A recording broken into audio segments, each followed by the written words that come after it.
Assalamualaikum warahmatullahi wabarakatuh.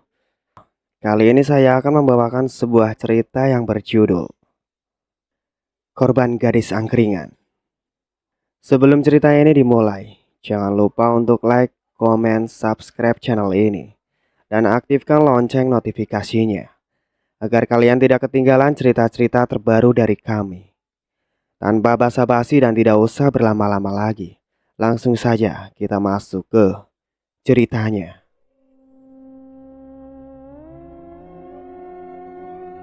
Sebenarnya sih aku gak kerepotan Bude, malah senang sekali.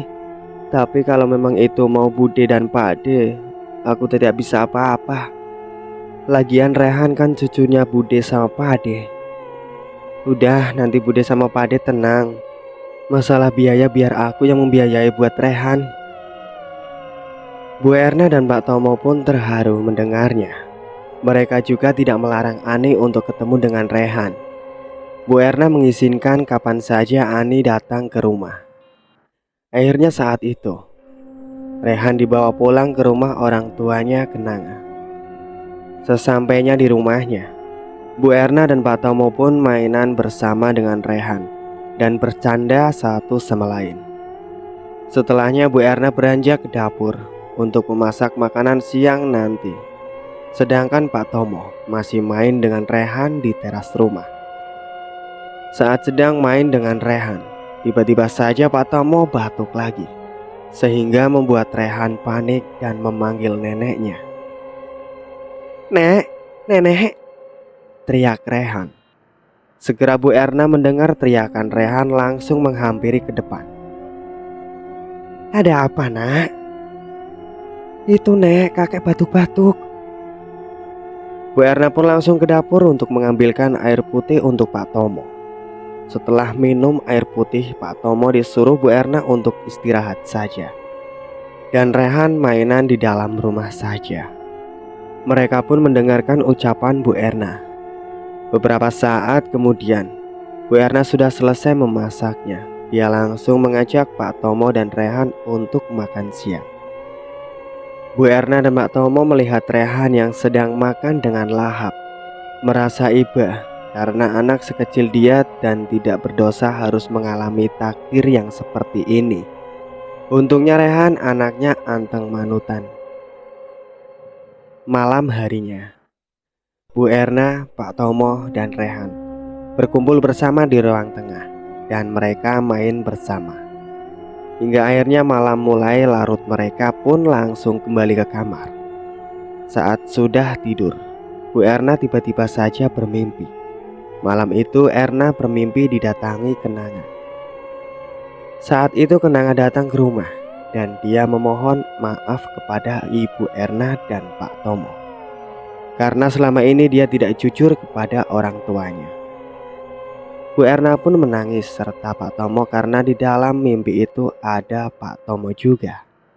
Mereka yang sudah memaafkan Kenanga, dan setelahnya Kenanga pergi begitu saja. Saat itu Bu Erna langsung terlonjak bangun dari tidurnya dan Bu Erna langsung nangis malam itu sampai pagi. Hingga pagi harinya, Bu Erna matanya sembab karena menangisi Kenanga. Sehingga pagi itu Pak Tomo yang melihat menanyakan apa yang sudah terjadi dengan Bu Erna. "Bu, kenapa matanya sembab? Ibu menangis?" "Gak apa-apa Pak, Ibu semalam mimpi Kenanga saja jadi ibu kepikiran." "Ya sudah, nanti 2 hari lagi kita jenguk Kenanga ya," jawab Pak Tomo. Bu Erna pun mengangguk menanggapi ucapannya Pak Tomo, dan setelahnya mereka sarapan bersama. Sore harinya, ternyata Ani datang ke rumah ingin ketemu dengan Rehan. Dia juga membawakan makanan kesukaan Rehan, juga makanan untuk Bu Erna dan Pak Tomo. Kala itu mereka duduk di kursi depan teras rumah bersama-sama sambil ngobrol. Saat itu kemudian mereka ngobrol, membicarakan untuk nanti 2 hari lagi mereka minta diantar Ani ke RSJ. Ani pun mengiyakan ucapan mereka. dan mau mengantar ke sana, sekalian dia juga ingin melihat keadaannya Kenanga. Beberapa hari kemudian, Bu Erna dan Pak Tomo serta Rehan akan pergi ke kota untuk melihat keadaannya Kenanga, diantarkan oleh Ani. Sesampainya di RSJ, Bu Erna dan Pak Tomo menangis perhatian melihat keadaannya Kenanga yang acak-acakan dan selalu berteriak-teriak. Begitu juga dengan Rehan yang digendong oleh Ani juga ikut menangis. Saat itu Bu Erna dan Pak Tomo meminta bantuan kepada pihak RSJ, barangkali bisa mengembalikan kewarasannya Kenanga secara perlahan. Setelah puas melihat keadaannya Kenanga, Pak Tomo dan Bu Erna serta Ani Rehan pun pulang ke kampung lagi. Usai Rehan diasuh oleh Pak Tomo dan Bu Erna, Ani merasa sedikit tenang. Namun ternyata Pak Tomo dan Bu Erna tidak tahu pelakunya siapa. Mereka pun mencoba untuk mengikhlaskannya. Saat itu Ani pergi ke rumah Bu Erna. Dia hendak menanyakan apakah Bu Erna dan Pak Tomo tahu siapa pelaku yang sudah membuat Kenanga seperti itu, dan ternyata tidak tahu. Akhirnya Ani pun main dengan Rehan di rumah Bu Erna, tapi setelahnya Ani mengajak Rehan pergi jalan-jalan ke mall. Kala itu Rehan dibelikan baju baru dan mainan baru. Bu Erna dan Pak Tomo bersyukur karena Rehan ada yang sayang selain dirinya. Singkatnya, Ani tak mau membuat Bu Erna dan Pak Tomo tambah kepikiran. Usai ditimpal cobaan yang bertubi-tubi, akhirnya dia akan membalaskan dendamnya Kenanga, dan Ani yakin kalau pelakunya itu adalah Dimas. Ani sering aktif di medsos, dan beberapa kali dia mendapati sebuah web iklan yang menawarkan jasa santet atau guna-guna, dan untungnya dia sempat menyimpan informasi itu. Malam itu Ani pun langsung menghubungi kontak yang tercantum di informasi itu. Beberapa saat kemudian diangkat oleh si penyedia jasanya, atau bisa dibilang dukunnya. Dukunnya itu bernama Burati. Saat itu Ani pun menanyakan keberadaan dirinya, dukun atau bukan, dan ternyata iya. Setelah itu Ani menanyakan alamat rumahnya dukun itu di mana. Akan tetapi dia malah meminta Ani untuk nanti ketemu saja di hotel. Dan alamat yang akan di-Sherlock oleh dukun itu, Ani akhirnya manut saja, dan dia akan ketemu dengan dukun itu nanti saat dirinya libur kerja. Setelah sambungan teleponnya terputus, Ani melamun memikirkan soal nanti dia yang akan membalaskan dendam Kenanga itu. Hingga akhirnya Ani pun ketiduran dengan sendirinya setelah melamun. Singkatnya, hari untuk ketemu dengan dukun itu pun tiba. Ani pun mengendarai motornya menuju ke lokasi yang sudah dikirimkan oleh Burati. Beberapa saat kemudian, dia pun akhirnya sampai di depan hotel. Dia belum masuk sehingga dia menghubungi Burati. Setelahnya Burati menyuruh Ani untuk masuk saja ke dalam kamar hotel nomor 5. Segera Ani pun beranjak masuk ke sana. Saat dirinya berjalan masuk melewati lorong, dia merinding entah kenapa. Mungkin efek dari bangunan hotelnya yang kuno dan jarang berpenghuni. Ani ketemu dengan Burati di sebuah hotel. Sesaat kemudian Ani sampai di kamar nomor 5, dan dia langsung mengetuk pintunya terlebih dahulu. "Permisi." Suara pintu dibuka. Ternyata Burati ini adalah seorang ibu-ibu yang usianya sekitar 50 tahunan. Dia berpakaian kasual selayaknya orang biasa. Jadi siapapun tidak bakal mengira kalau dia itu adalah seorang dukun. Katanya memang begitulah dirinya saat buka jasa di perkotaan. Setelahnya Ani pun dipersilahkan masuk ke dalam, dan mereka duduk di kursi yang ada di kamar itu. Di sana Ani menuturkan semuanya kepada Burati tentang dia yang akan membalaskan dendamnya Kenanga kepada Dimas. "Sekarang jelaskan apa maksudmu?" tanya Burati. "Saya ingin membalaskan dendam sepupu saya, Bu." Pelakunya itu sudah menghamili sepupu saya dan meninggalkan begitu saja sampai anaknya lahir. Dan sekarang sepupu saya ada di rumah sakit jiwa, terkena gangguan jiwa alias gila, Bu. Jelas Ani. Bu Rati pun mendengarkan penjelasan Ani sambil mangguk-mangguk paham. Jadi bisa kan, Bu, bantu saya menyantet pelaku itu? Iya, tentu saja bisa. Itu hal yang sangat mudah. Setelah mendengarkan semua penjelasan Ani, Bu Rati pun bersedia. Bu Rati butuh foto target dan kembang 7 rupa serta darah ayam. Tapi untuk darah ayamnya nanti akan dihandle oleh Bu Rati.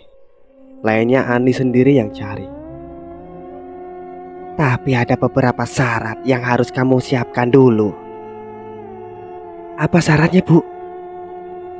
Kamu siapkan foto targetnya dulu, serta kembang 7 rupa, sesajen juga. Soal darah ayam biar saya yang sediakan. Baik, Bu. Besok kamu datang lagi ke sini dan bawa semuanya itu. Ani diminta besok ketemu lagi di sini dan membawa semua persyaratannya. Untungnya hotel itu sepi penghuni dan bangunan bermotif Belanda. Akhirnya Ani pulang. Namun sebelum pulang ke rumah dia mampir ke pasar terlebih dahulu untuk membeli syarat yang besok harus dibawa, yaitu kembang 7 rupa dan beberapa sajen. Setelah dia selesai membeli semua syaratnya itu, Ani baru pulang ke rumah. Sesampainya di rumah dia menyiapkan semua yang dia beli itu di dalam kamar karena takut ketahuan orang tuanya. Setelahnya dia merebahkan diri dan scroll-scroll sosmed untuk mencari akun sosial medianya Dimas, karena dia harus mengambil fotonya untuk nanti dicetak. Beberapa menit dia scroll-scroll akhirnya menemukan juga akun Dimas. Dan segera Ani pun langsung bergegas pergi untuk mencetak fotonya. Keesokan harinya, Ani masih tetap berangkat kerja karena dia akan menemui Bu Rati sore harinya setelah dia pulang kerja. Sore harinya setelah dia pulang kerja, Ani ketemu Bu Rati lagi dan membawa semua persyaratan yang sudah dia minta. Dia langsung menemui Bu Rati di kamar yang kemarin. Saat itu Ani memberikan semua syarat kepada Bu Rati. Di dalam kamar itu ternyata sudah ditata Bu Rati untuk ritual. Bahkan sudah ada darah ayam hitam juga. Setelah semuanya siap, Ani juga duduk berhadapan dengan Bu Rati. Ritual pun dilakukan di dalam kamar. Dan Bu Rati mulai membacakan mantra pada sebuah foto yang sudah diberikan oleh Ani, yaitu foto Dimas yang dia dapat di sosial media. Setelahnya foto itu dibuat pocong dan diikat dengan boneka santet. Foto itu kemudian dibaluri darah ayam yang sudah disiapkan. Setelahnya boneka pocong itu diasapkan di atas kemenyan yang mengasap sambil Bu Rati merapalkan mantranya. Gemeblek geblak ing lemah tumindak jeruji, ing saswara loro guna aja tangi, jenenge sirah lumpuh yen tangi. Loro ayan loro geblako, yen geblak mati yo. Mantra itu dilakukan untuk mengambil sukmanya target yang walaupun berada jauh, karena nantinya energi itu masuk ke dalam boneka santet tersebut dan terkirim kepada target. Ani pun merinding melihat ritual yang dilakukan oleh Bu Rati. Apalagi dia berada di dalam hotel bangunan kuno. Beberapa saat setelahnya, Ani diminta untuk menguburkan buhul itu dimanapun. Lebih ampuhnya biasanya di kuburan. Kuburkan buhul itu di kuburan biasanya lebih ampuh, karena biasanya cara kerja santet melalui tanah, ucapnya. Ani pun menanggapi dengan menganggukkan kepalanya, paham dengan ucapan Bu Rati. Bu Rati juga berujar kalau nanti target akan mengalami kelumpuhan, baik kaki maupun lumpuh syahwat, dan mungkin bisa saja menjadi gila.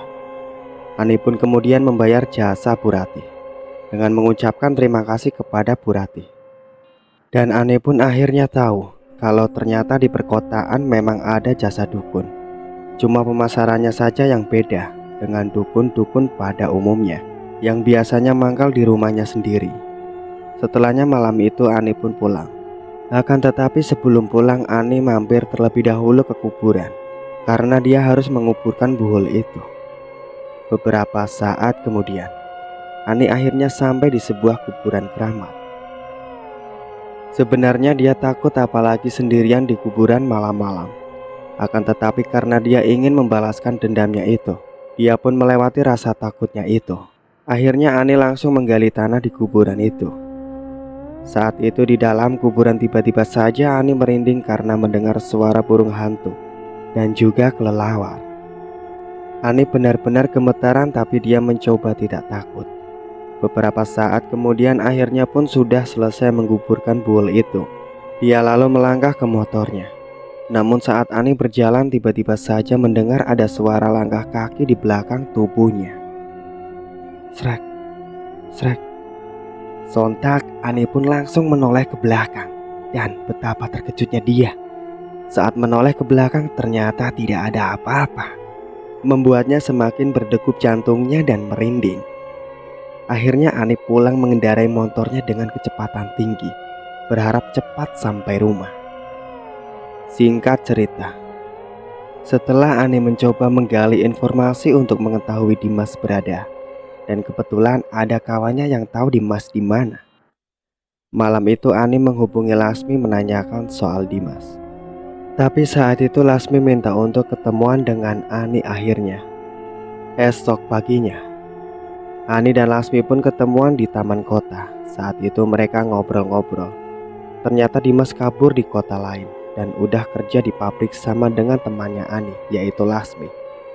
Lasmi pun diminta untuk mengabari perkembangan Dimas nantinya. Jangan lupa ya Mi, nanti kabari aku soal perkembangan Dimas sama aku. Kalau perlu tiap hari lah. Iya An, siap. Aman. Ternyata selama ini Dimas menggunakan mobil itu bukan miliknya, tapi mobil rental. Dan ternyata Dimas itu hanyalah orang biasa. Selama ini dia kerjanya di pabrik jadi buruh. Tapi waktu itu Dimas mengaku kepada Kenanga kalau dia orang kaya dan punya banyak mobil. Makanya gonta-ganti mobil. Setelahnya Ani kembali pulang kampung lagi dan menemui Pak Tomo dan Bu Erna. Ani yang sudah menganggap Kenanga seperti saudara kandungnya sendiri, akhirnya ia dengan ikhlas mau membantu dana untuk keperluan Rehan. Dan Pak Tomo serta Bu Erna pun berucap syukur kalau itu.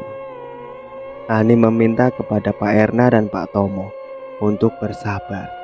Dan Ani berpikir positif kalau Kenanga bakal sehat dan normal lagi, meski itu entah kapan. Singkat ceritanya, pagi itu Lasmi sudah berangkat kerja seperti biasanya. Dan kebetulan papasan dengan Dimas. Kala itu Lasmi mencoba menyapanya, namun aneh wajah Dimas tidak seperti biasanya menurut Lasmi. Karena wajahnya terlihat pucat sekali, dan badannya juga lesu tak berdaya. Setelahnya sudah masuk di tempat kerja, Lasmi lainnya itu berdampingan dengan Dimas. Mereka pun bekerja seperti biasanya. Tiba-tiba saja, saat itu semua dikagetkan oleh Dimas yang tiba-tiba jatuh pingsan. Dan entah apa penyebabnya. Semua pekerja pun panik dan segera membawa Dimas ke klinik pribadi. Tapi setelah mendingan akhirnya Dimas pun pulang. Karena dia masih terlalu pusing, kata orang yang Lasmi dengar. Saat jam istirahat, Lasmi pun langsung menghubungi Ani untuk mengabari soal Dimas yang tadi pingsan. Ani pun senang karena pikirnya santet yang dikirim itu sudah beraksi. Hari berikutnya, Dimas mulai kerja kembali, tapi tetap saja wajahnya terlihat pucat di mata Lasmi. Anehnya saat sedang kerja hari itu, Dimas teriak-teriak seperti orang gila, membuat semua pekerja bingung dan heran dengan sikapnya Dimas. Bahkan Dimas pun sampai dimarahi oleh atasan. Tapi Dimas biasa saja walau dimarahi atasan, karena dia seperti merasa tidak bersalah. Semenjak dia teriak-teriak sendiri, teman-teman kerjanya jadi pada menjauhinya karena takut, apalagi tiba-tiba Dimas tubuhnya yang bau busuk. Suatu hari, Dimas di pabrik jalannya susah, seperti merasa sakit. Semua karyawan pun terkejut kepadanya. Beberapa kali Dimas juga pingsan di pabrik, tapi entah apa sebabnya dan sering teriak. Hari itu Lasmi melihat Dimas yang kerjanya tidak fokus, karena Dimas terlihat melamun terus-menerus. Beberapa saat kemudian, Dimas teriak dan tatapannya kosong, tapi tajam sekali saat melihat orang lain. Ah! Semua pun takut kepada Dimas. Saat itu Dimas mengacak-acak semua kerjaan di pabrik. Dan ternyata Dimas sedang kerasukan. Semua benar-benar ketakutan, bahkan atasan pun takut. Akhirnya dipanggillah satpam untuk membawa Dimas keluar dari pabrik. Tapi satpam itu sebenarnya tidak kuat dengan bau busuk tubuhnya Dimas. Tapi anehnya kata satpam yang cerita sama Lasmi, kalau sesampainya di rumah Dimas normal, tidak teriak-teriak lagi. Esok paginya Dimas masih tetap berangkat kerja lagi. Akan tetapi hari itu Dimas akhirnya dipanggil ke kantor. Ternyata Dimas saat itu dipecat dan tidak bekerja lagi di pabrik itu, karena atasan tidak mau terjadi hal-hal seperti itu lagi. Apalagi sudah berhari-hari Dimas mengalami hal seperti itu. Tidak lupa Lasmi langsung mengabari perkembangannya Dimas itu kepada Ani. Bahkan Lasmi yang ternyata ngekosnya dekat dengan kosannya Dimas, dia juga selalu mendengar kalau Dimas yang teriak-teriak sendiri di dalam kamar kosnya, sehingga mengganggu beberapa warga tetangga sekitar. Bahkan saat malam hari Lasmi yang begadang karena tidak bisa tidur, dia mendengar Dimas yang ketawa-ketawa sendiri dan ngobrol sendiri. Sesaat kemudian Lasmi terkejut dengan suara kaca kosan yang pecah, dan itu ternyata kaca kosan Dimas. Dimas kerasukan lagi malam itu, tapi tidak ada satu orang pun yang berani menghampiri. Esok paginya pemilik kos pun merasa rugi, tapi mau bagaimana lagi? Dia tidak bisa meminta ganti, apalagi Dimas seperti itu. Hingga akhirnya Dimas hendak diusir dari kosannya. Setelah diusir dari kosan, akan tetapi Dimas malah masih tetap saja di area kos tidurnya. Dimas sakit-sakitan. Dia juga sering merintih sakit. Walaupun dia terus teriak-teriak, benar-benar tidak terurus sama sekali. Dia juga sering mengamuk. Kata Lasmi membuat para warga resah dengan keberadaannya itu. Beberapa minggu setelahnya, Ani sudah berada di kota lagi. Ani mendapat kabar terkini dari Lasmi soal Dimas yang mendadak sakit parah. Katanya lumpuh dan anunya terserang penyakit mengerikan. Ani puas mendengar kabar itu. Ia berharap Dimas lebih menderita lagi hidupnya, dan dia semakin yakin kalau Bu Ratih ampuh badas santetnya. Singkat ceritanya, bulan depan Ani dapat kabar lagi. Katanya Dimas ini meresahkan warga, lalu teriak-teriak di dalam rumahnya. Warga yang tak ingin ketularan penyakit Dimas akhirnya memanggil petugas kejiwaan, karena memang Dimas sudah setengah gila, dan dia pun kabarnya diangkut ke rumah sakit jiwa dengan penyakit yang belum sembuh juga. Dan itulah kabarnya Ani dengan terakhir dari Laksmi. Hari-hari setelahnya, Ani kadang berkunjung ke rumah sakit jiwa tempat Kenanga dirawat untuk sekedar mengecek kondisinya, apakah sudah ada perubahan atau belum. Dan ternyata belum ada. Ani pun hanya bisa berdoa saja kala itu untuk kesembuhan Kenanga. Tamat. Itulah akhir dari cerita ini. Semoga kita semua bisa mengambil hikmah dan pelajarannya. Terima kasih banyak untuk kalian semua yang sudah setia mengikuti cerita-cerita dari kami. Nantikan cerita-cerita terbaru lainnya dari kami. Sebelum saya pamit, jangan lupa untuk like, komen, subscribe channel ini, dan aktifkan lonceng notifikasinya, agar kalian tidak ketinggalan cerita-cerita terbaru dari kami. Wassalamualaikum warahmatullahi wabarakatuh.